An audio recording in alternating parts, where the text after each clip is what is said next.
Welcome to R&R Living Life. In this episode, Rick and I make our way to Theodore through the little town of Banana before making camp at Theodore Junction Park on the banks of Castle Creek.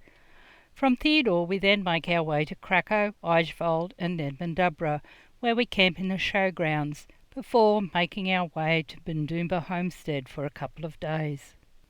On our way out of Biloela, we pass the Callide Power Station, with power generated to supply the Queensland domestic market. Coal for the power station is mined at the nearby Callide open cut mine and water supplied from the Callide Dam, constructed in 1965. On arriving in Banana, we park near the Anzac Memorial, opened in 2023. Near the service station was a wide load, the first of three we were to see this morning. We went for a walk in the park and made our acquaintance with the bullock Banana, a yellowish dune-coloured bullock responsible for the town's unusual name, particularly as there is not a single banana tree in sight. A favourite of local stockmen in the 1860s, Banana the bullock, so named for his yellowish colouring, would help herd wild cattle into holding yards. When Banana died, the gully was given the name in honour of his feats. Today, a replica of Banana stands proudly in the town, serving as a nostalgic reminder of the pioneering spirit that shaped Banana's history. Banana is also situated at the intersection of the Dawson and Leichhardt highways, making it a convenient gateway to explore the Shire and beyond. The post office at Banana was established in September 1861, and the first township allotments were offered for sale in that same year. The beef industry is still a mainstay of the town and area, along with coal and agriculture.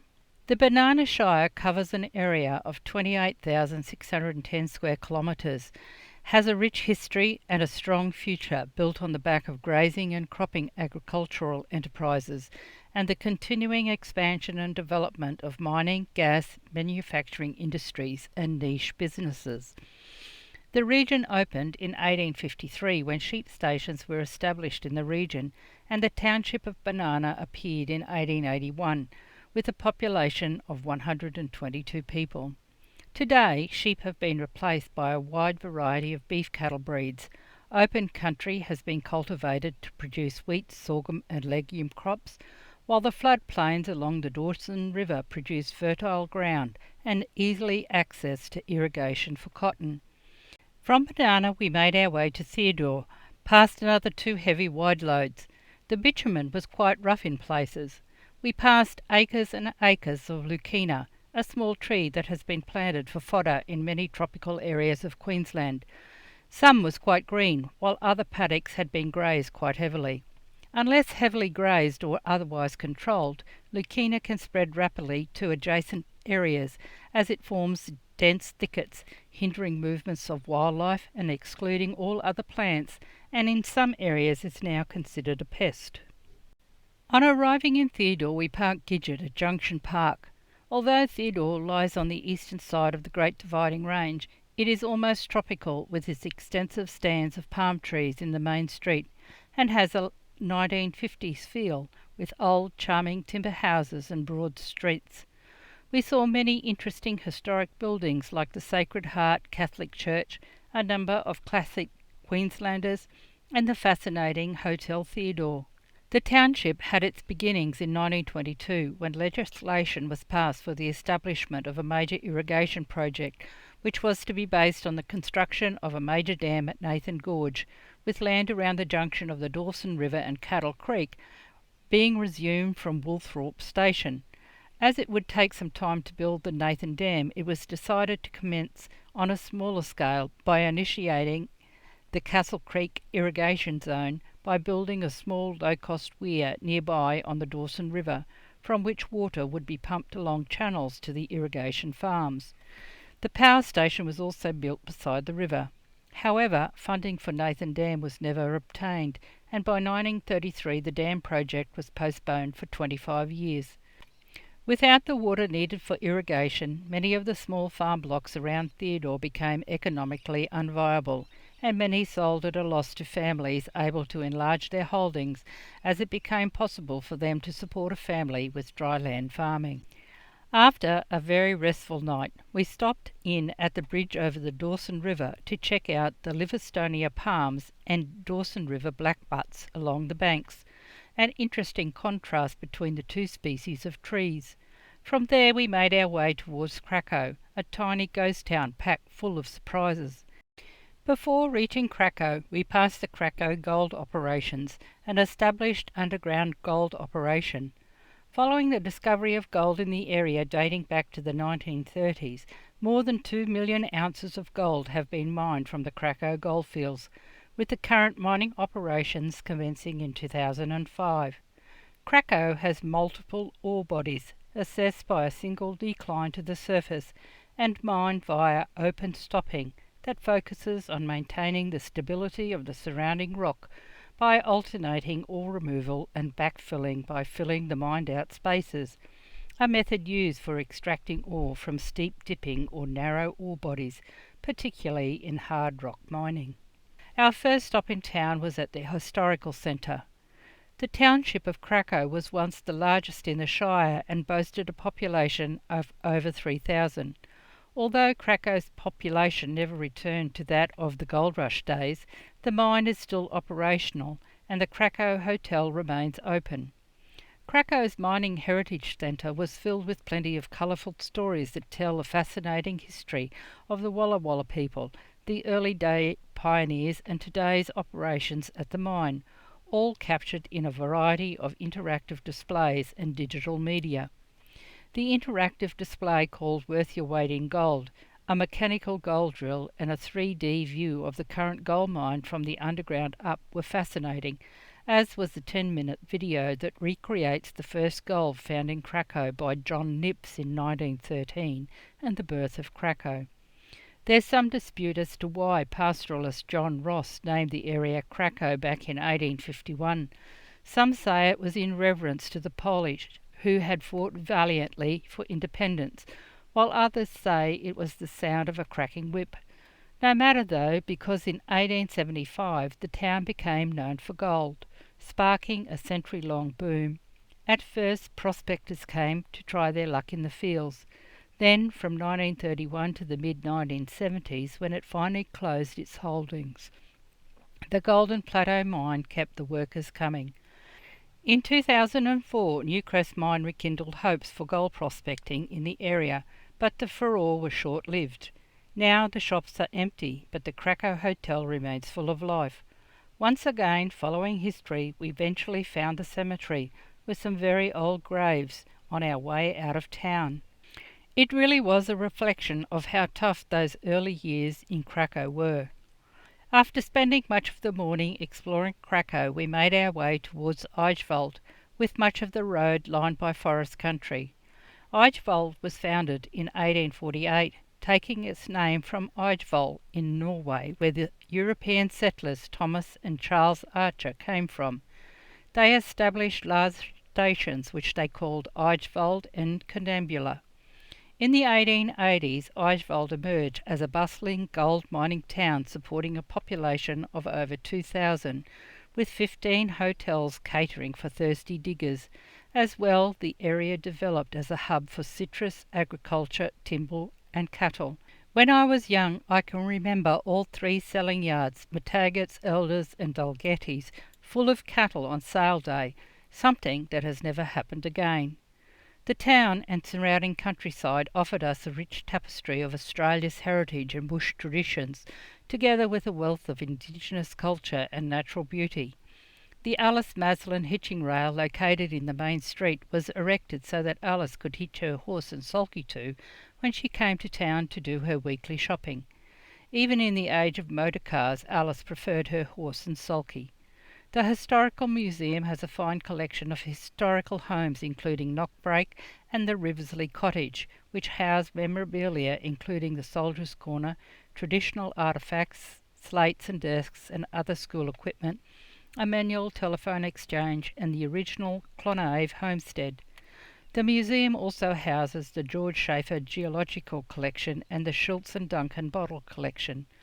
Eichwald is also home to the R.M. Williams Australia Bush Learning Centre, not only an Australian icon but also a local who lived at Rocky Bar, a property west of Igeville from 1955 until 1972. The centre showcases the inspirational stories of real people and their contribution and passion for bush life. We had crossed the Burnett River between Mount Perry and Monto, where it rises in the western slopes of the Burnett Range, and then again at Igeville, and will again at Mandubra. When we were in Gayndah we also crossed the Burnett, as it made its way northeast to Bundaberg, before entering the Pacific Ocean at Burnett Heads. There have been a number of significant floods in the Burnett in recent years, causing significant damage across 6 different local government areas, inundating homes, impacting agricultural activities, including sugarcane cropping, the loss of livestock, and small crops along its length. From Igeville we made our way to Mandubra, where we made camp at the showgrounds. Mandubra is the meeting place of the Burnett, Auburn and Boyne rivers, with the name of the town coming from the name of the pastoral property established in 1848 by H.P. Boveri. European settlement took place in the late 1840s and a town reserve was established in November 1861. Closest settlement involving migrants from Germany, Britain and the Netherlands did not take place until the early 1900s, and the town was established in its existing site prior to World War One. At the former railway station in Bower Street we could walk through the old goods shed and platform. There was also an old crane, historical displays and a special collection of photographs from the early days of the line's construction through to its closure in 2013. From Mandubra we made our way towards Geelong and Boondoomba Homestead, first past orchards of citrus, mangoes and grapes, though no longer the massive citrus orchards that I remember. Then on over the new bridge at the Boyne River, so very different to the old one. It was a nice drive along Geelong Road, maybe because we were very familiar with the road, as we had travelled it many times before.